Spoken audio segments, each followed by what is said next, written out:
Desde el Banco de México advierten que los controles de precios no alivian los males. También, Estados Unidos estaría camino a un retroceso en los derechos de las mujeres.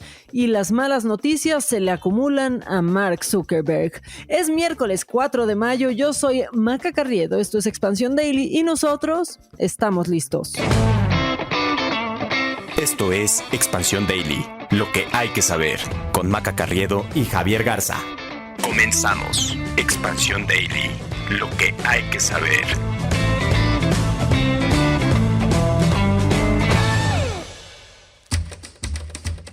Javier Garza, el orgullo del norte, está en la casa. Buen día, Javi. Maca, buenos días. Tú traes ahora un apodo por día. Antes lo traías uno por mes, luego uno por semana. Yo todavía me quedo con la influencer de Insurgentes, pero buen día y buen mediados de semana. Es que siempre tengo tantas cosas buenas que decir de ti, que así salen cada vez que grabamos un nuevo episodio. Javi, hay que arrancar con la información, pero antes, pues sí les queremos compartir que estamos muy contentos en Expansión porque anoche se estrenó un programa que a mí me parece súper chido y que queremos que vean, que se llama The Money Night Show.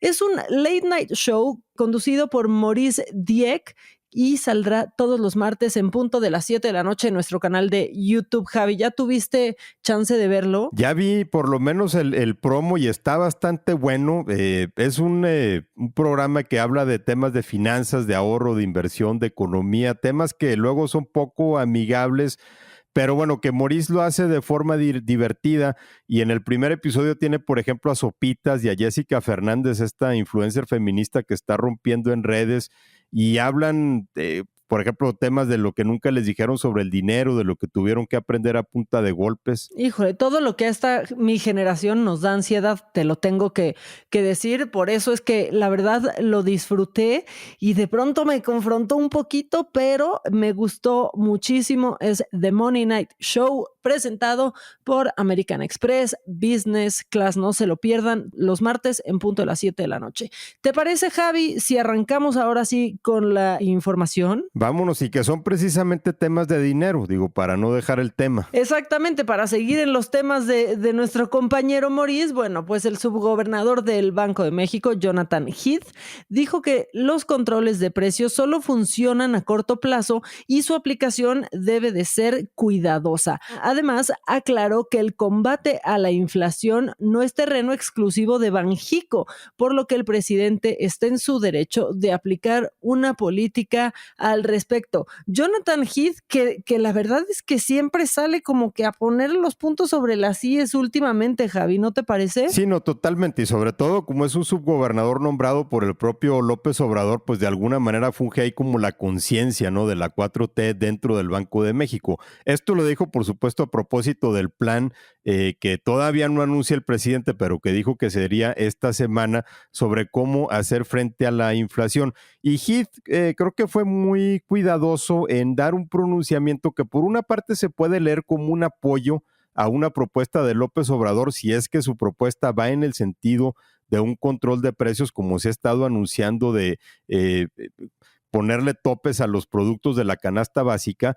Pero más importante que eso, Maca, es una advertencia, ¿no? Dijo Jonathan Heath, solo funcionan los controles de precio en el corto plazo y con una instrumentación cuidadosa. O sea, sí está bien, pero también fíjese muy bien cómo lo va a hacer. Ahora bien, hay un artículo, el artículo número 9 de la Ley Federal de Competencia, que indica que para poder fijar precios oficiales o máximos de un producto, la COFECE debe hacer la declaratoria previa de que en el mercado del que se trate no hay competencia efectiva o una distorsión en el mercado que lo impida, Javi. Sí, en este caso la Comisión Federal de Competencia estaría argumentando una distorsión en los mercados, o sea, el fenómeno de la inflación a nivel global, que es lo que estamos viendo, porque Heath también señaló pues que el presidente solo está facultado para determinar mediante decreto precios máximos, pero si la COFECE determina, si no hay condiciones de competencia. Y esto también es un tema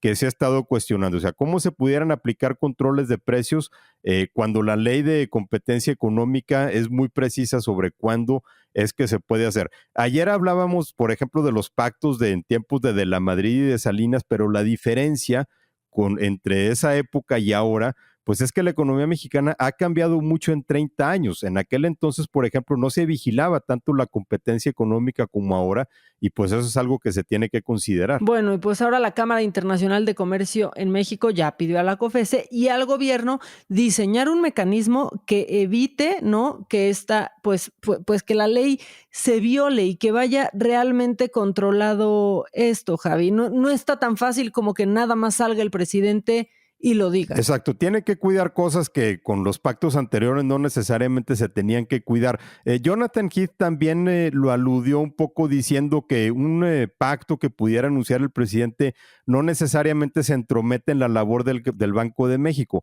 El gobierno federal puede combatir la inflación, solo que no puede hacerlo usando las herramientas exclusivas del Banco Central, como son las tasas de interés o la política monetaria. Entonces, pues vamos a ver cuáles son lo que saca López Obrador ahí de la chistera, porque sí, el tema de la inflación es algo que amenaza seriamente la economía mexicana. Y bueno, Maca, cambiando de tema, porque ayer platicamos de esto y por supuesto también hoy se habló mucho del primer aniversario de la tragedia de la línea 12 y pues no podían faltar los pronunciamientos, por ejemplo, del presidente López Obrador, que lamentó que haya politiqueros que saquen raja del dolor humano de accidentes como el ocurrido hace un año en la línea 12.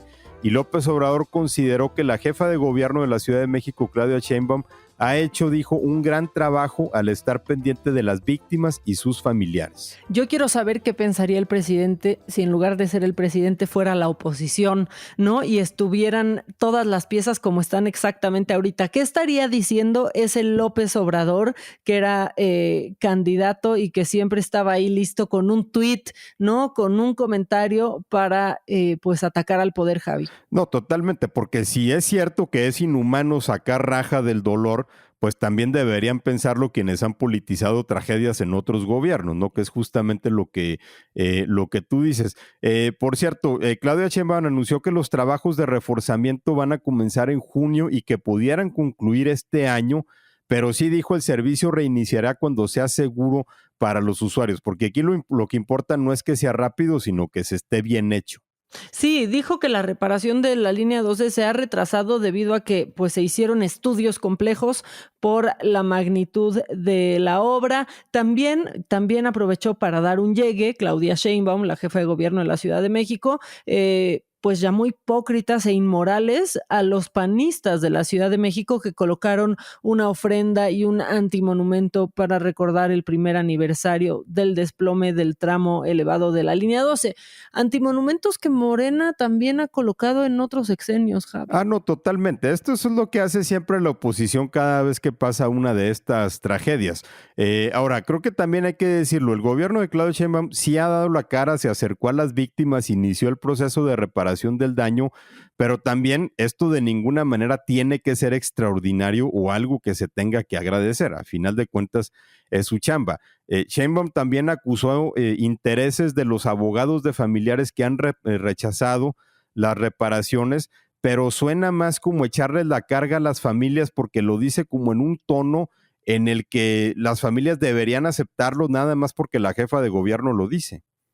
Pareciera que sí. Por cierto, pues algunos sobrevivientes y familiares de fallecidos fueron a la zona del accidente a colocar arreglos florales y a exigir justicia a las autoridades. Y a ellos sí no se les puede decir absolutamente nada y cualquier reparación, Javi, se ha quedado corta hasta ahora y se quedará para siempre corta porque es algo que no debió de haber pasado y a un año no hay imputados por esto, no hay una cara a la que se le pueda, ¿no? O sea, no hay absolutamente nada. No hay, por lo menos en el tema de la justicia no hay ningún avance y eso sí es lo que quedan a deber las autoridades de la Ciudad de México. Sí, y la verdad es que eso no lo pueden, híjole, pues no pueden decir lo contrario, no tienen cara, Javier, para decir otra cosa, o no deberían de tener cara, porque lo único que han hecho es echarse la bolita unos a otros. Y vamos a cambiar de tema, Javi, porque, híjole, ayer ya empezábamos a hablar de esto nosotros, pero lo que está pasando con Estados Unidos, en Estados Unidos, pues la verdad es que sería un golpe durísimo para los derechos de las mujeres en ese país, y es que la Suprema Corte de Estados Unidos confirmó la autenticidad de un documento interno que sugiere derogar el derecho al aborto, pero aclaró que esto no representa la decisión final del tribunal. El juez presidente John Roberts consideró que la filtración es una violación extraordinaria y sin precedentes del protocolo institucional y ordenó una investigación. Y es que sí, mira, si eso nos pasara en México, ¿no? Como que diríamos, otra filtración, pero pasó en Estados Unidos, donde jamás, Javier, había sucedido una filtración de este tipo que involucre a la Corte, ¿eh? Sí, fue una bomba justo por eso, ¿no? Porque la Suprema Corte es una institución muy cerrada y los borradores de las sentencias, como es el caso del documento que se filtró, no circulan hasta el día que se hacen públicos. En este caso se filtró el borrador de una sentencia propuesta por el juez Sam Alito, justamente para derogar toda la jurisprudencia que prohibir el aborto, ¿no? O sea, que dice que el aborto tiene que ser legal en todos los estados de Estados Unidos. Lo que pasa es que en la corte gringa, a diferencia, por ejemplo, de la mexicana, digo, para ponerlo en contexto, allá primero se vota en privado,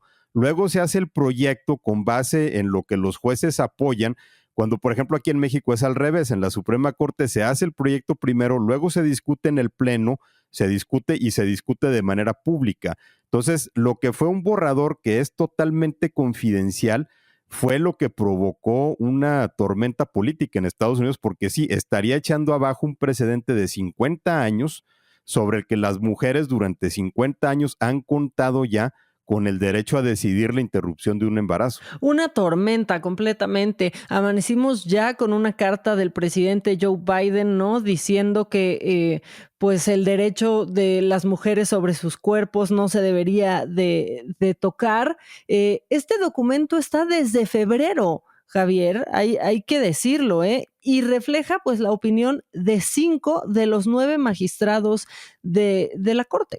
Sí, está desde febrero porque el caso al que se refiere es un caso que tuvo sus argumentos o su litigio en diciembre. Entonces, se hace un borrador, se circula entre los distintos jueces para ver quién lo apoya. En este caso, lo que el documento dice es que los precedentes, el famoso fallo de Roe contra Wade de 1973, en el que la Suprema Corte dijo que los estados no pueden prohibir el aborto, quedaría derogado.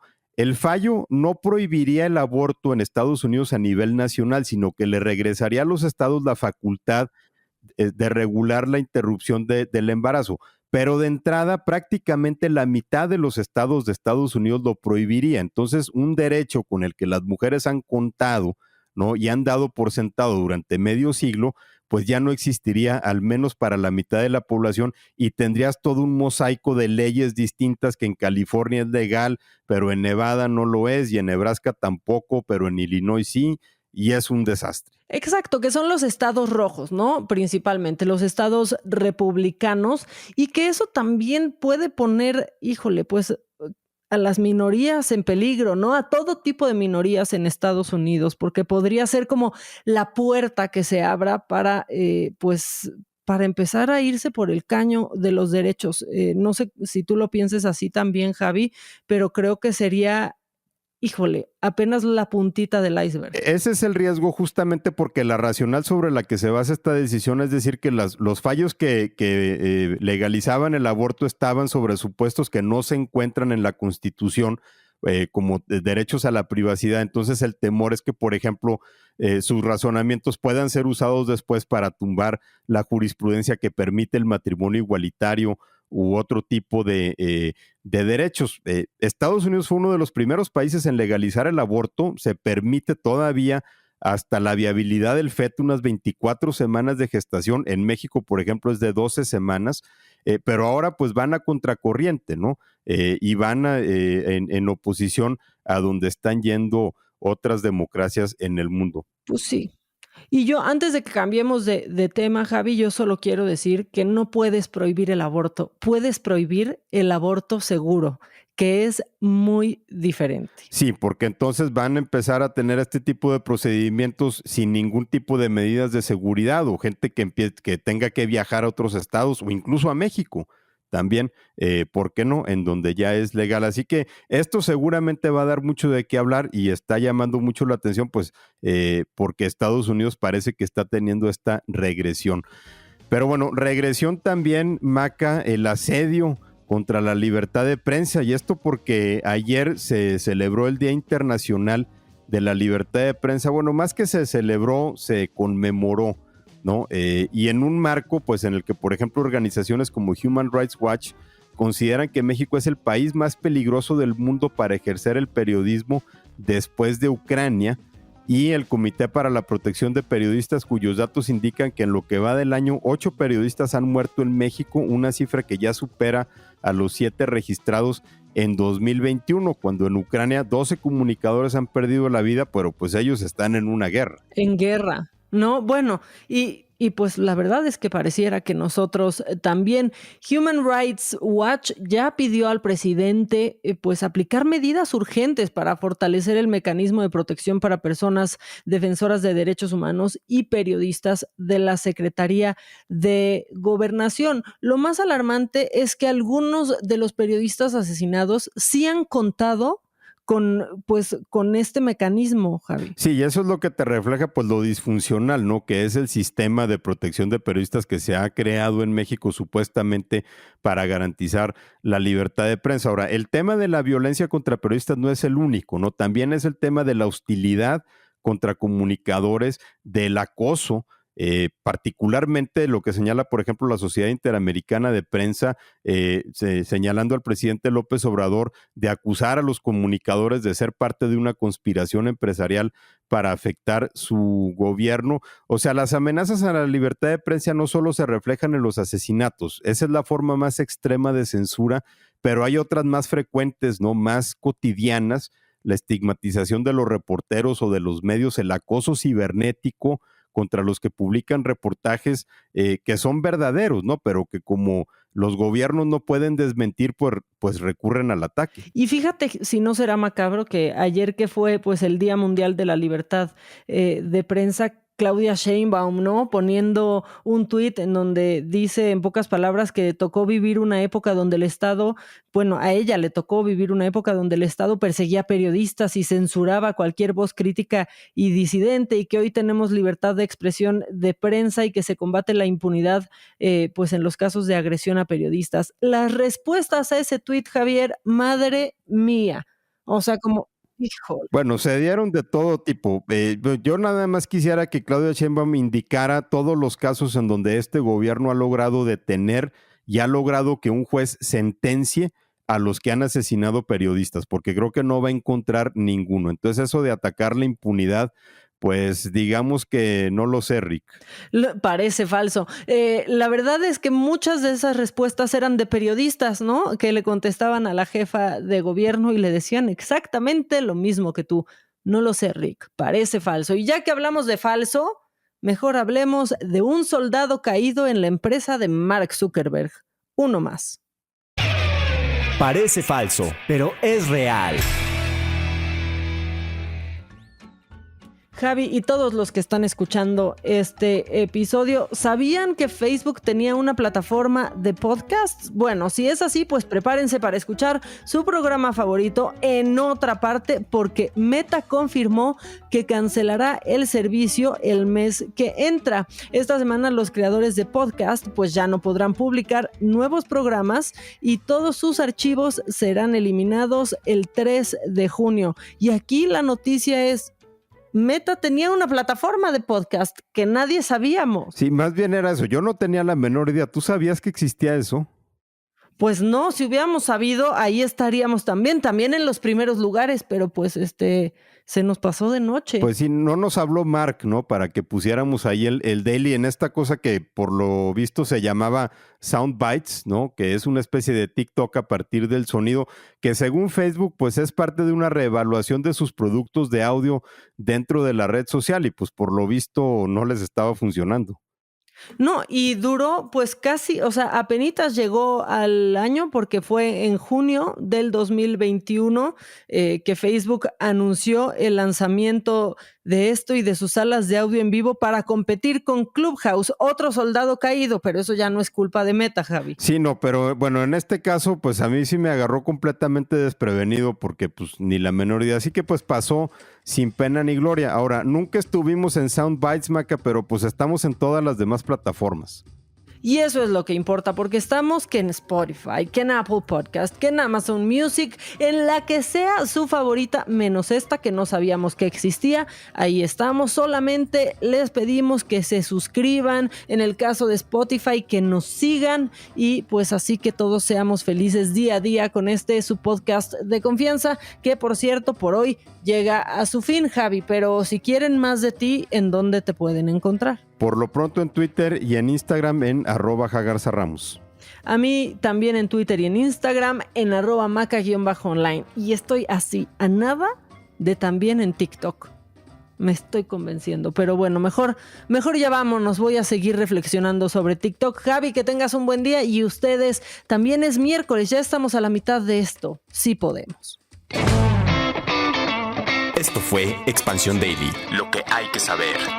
Un podcast de Grupo Expansión.